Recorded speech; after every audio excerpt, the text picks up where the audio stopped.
Bonjour à tous, ici c'est Luzaru, j'espère que vous allez bien, bienvenue à la caverne.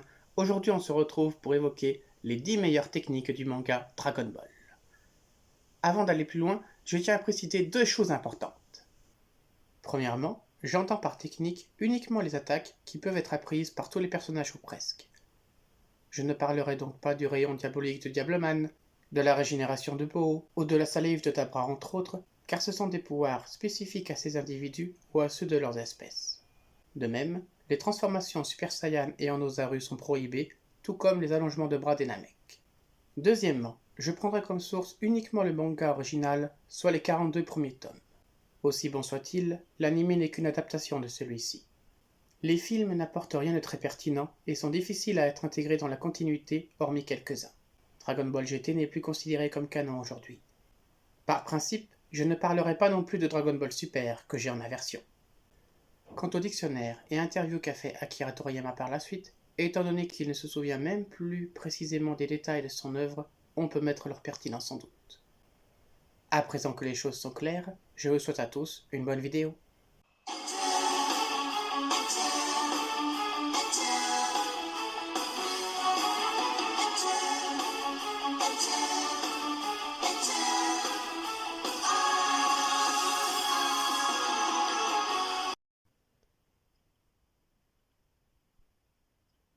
Si voler apparaît comme une évidence aujourd'hui, il n'en a pas toujours été le cas. Au départ, seuls Chaozu et Tenshinhan en sont capables. Il faudra attendre 3 ans de plus et le 23e tournoi mondial des arts martiaux pour que cette capacité se démocratise. Elle est d'ailleurs déterminante dans la victoire de Son Goku sur Piccolo en finale. En général, pour voler, il faut des ailes ou un appareil quelconque, mais dans Dragon Ball, les personnages n'ont pas besoin de ça.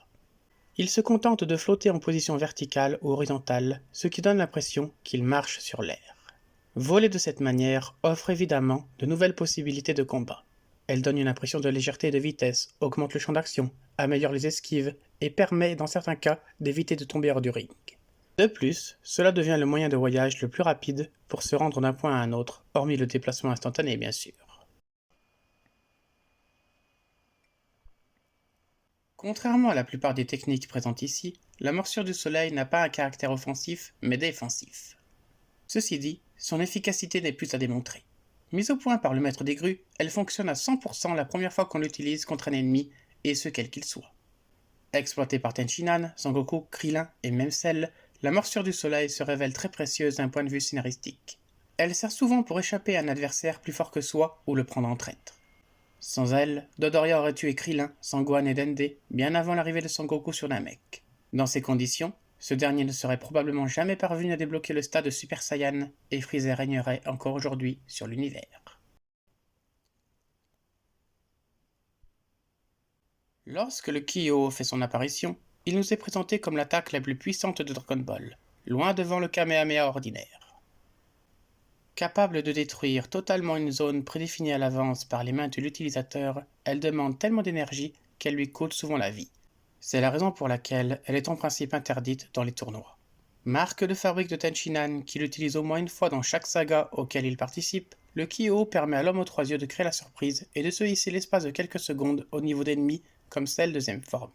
Si cette attaque était pratiquée par un guerrier beaucoup plus puissant que lui comme Vegeta, elle pourrait engendrer des dégâts colossaux.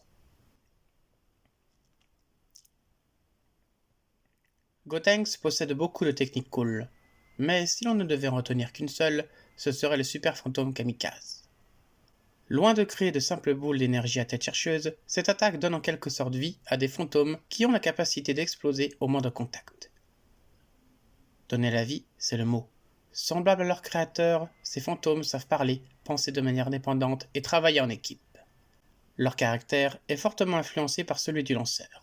Ainsi, Gotenks, déjà insouciant et frimeur, engendre des fantômes joueurs désinvoltes qui ne se prennent pas non plus au sérieux et commettent de grosses erreurs.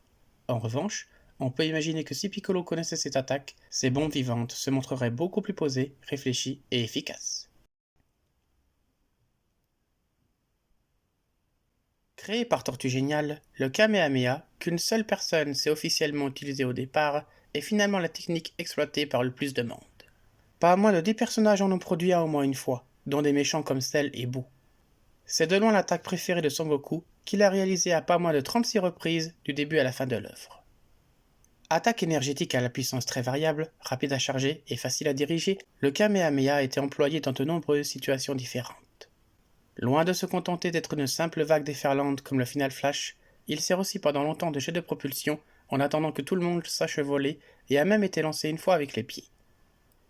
C'est la technique la plus connue de Dragon Ball et tous les fans ont mimé sa pose mythique et complètement inédite au moment de sa première apparition. Apprise à Son Goku par Kaio, bien qu'il n'ait jamais su lui-même la maîtriser, le Kaioken est une technique qui consiste à multiplier la puissance de celui qui l'utilise pendant un bref instant. Mais en contrepartie, cette brusque et éphémère montée de niveau peut se révéler très éprouvante pour le corps et engendrer douleurs et courbatures par exemple. Le Kaioken est une technique idéale pour affronter un adversaire plus fort que soi. Son Goku l'utilise à plusieurs reprises et repousse sans cesse ses limites au risque d'y laisser sa vie, réussissant à augmenter sa force par 20. Pourtant, si le Kaioken se révèle déterminant contre Vegeta, il n'a pas la même efficacité face à Freezer. Plus tard, après être devenu un Super Saiyan, Son Goku abandonne définitivement cette attaque. C'est logique, car sa nouvelle transformation lui confère encore plus de puissance sans même le fatiguer et dure plus longtemps. Dépassé en tout point par le Super Saiyan, le Kaioken aurait pu continuer d'être pratiqué par des guerriers ne pouvant pas se transformer. Mais Piccolo et Yamcha ne sont pas restés assez longtemps chez Kaio pour l'apprendre. Sinon Piccolo l'aurait utilisé contre Freezer sur Namek évidemment. Quant à Tenshinhan, il ne l'a jamais employé. Pourtant avec cette attaque, son Kyo aurait pu devenir encore plus efficace.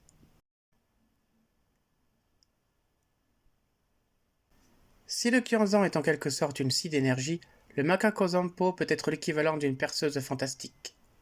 Cette attaque flamboyante est capable de donner la victoire face à un adversaire nettement plus fort que soi. Sans elle, Piccolo et Son Goku n'auraient certainement jamais pu éliminer Raditz qui les surclassait aisément. Capable de transpercer tout ce qui se trouve droit devant lui, le Makako Zanpo exige cependant un long temps de préparation durant lequel l'exécutant doit charger toute son énergie entre ses deux doigts. C'est son point faible, mais il en vaut largement la peine. Toutefois, si le Makako Zanpo fait sensation lors de sa toute première apparition, il n'est plus jamais employé ensuite dans le manga. C'est dommage, car on imagine que s'il avait réussi à la placer, Piccolo aurait pu réussir à tuer Nappa avec. Mais quelle première et unique fois mémorable!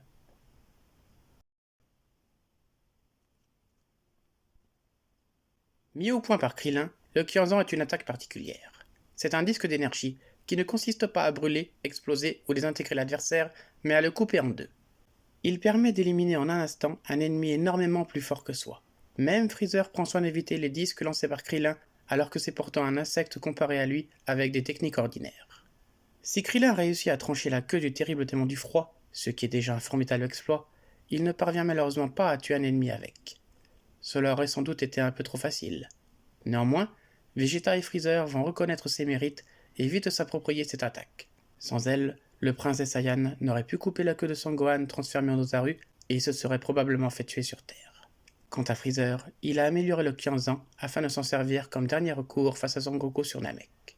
Le Kyanzan pourrait occuper la première place du classement, mais face à des adversaires comme Cell et Boo, capables de se régénérer à partir d'une seule cellule, il ne sert plus à rien.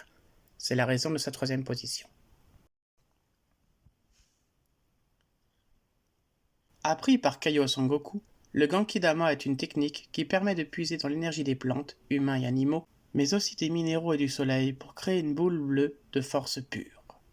On peut la considérer comme l'attaque ultime car elle vient à bout de boue.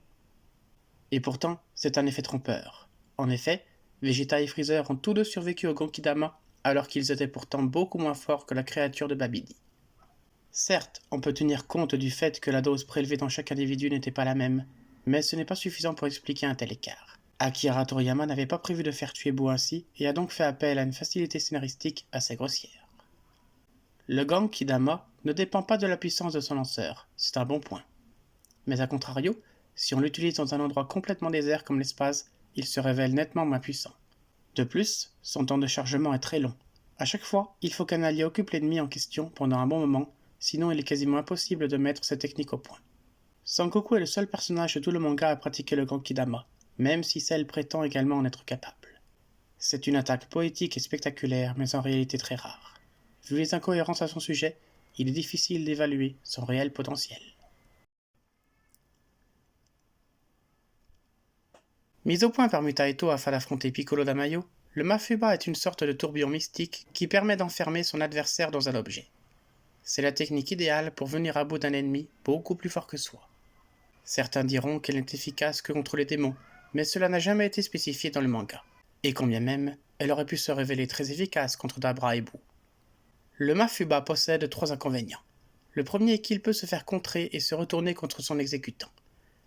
Mais encore faut-il pour cela que l'adversaire qui l'a subi s'y attende. Lors du 23e tournoi des arts martiaux, Piccolo a ainsi renvoyé le Mafuba droit sur Kami-sama qui tentait de l'enfermer dans une bouteille. Mais il s'était préparé à une telle parade suite à l'histoire de son défunt père. On a du mal à imaginer qu'un ennemi lambda qui n'a jamais eu quelqu'un de sa famille enfermé dans cette tornade soit capable d'un tel exploit et surtout d'une telle prévoyance. Le deuxième inconvénient est que le Mafuba coûte la vie à son exécutant tellement il consomme de l'énergie. Mais cela est discutable, car si Tortue Géniale et Mutaito sont bien morts, on ne peut pas dire que cela soit le cas de Kami-sama. Sans doute n'avait-il donc pas le niveau requis pour pratiquer cette attaque sans recevoir de dommages, contrairement au trio qui était plus fort qu'eux. On peut dire la même chose pour le Kyo, et pourtant Tenshinhan a prouvé que l'on pouvait pratiquer cette technique soi-disant mortelle et s'en sortir. Dans Dragon Ball, plus on est puissant, plus on a de réserves d'énergie, et plus on peut donc faire appel à des attaques hors de portée pour des combattants lambda. Le troisième inconvénient est que le Mafuba est sans doute très difficile à être pratiqué. En dépit de son immense savoir-faire, Tortue Géniale a raté son coup contre Piccolo Damayo.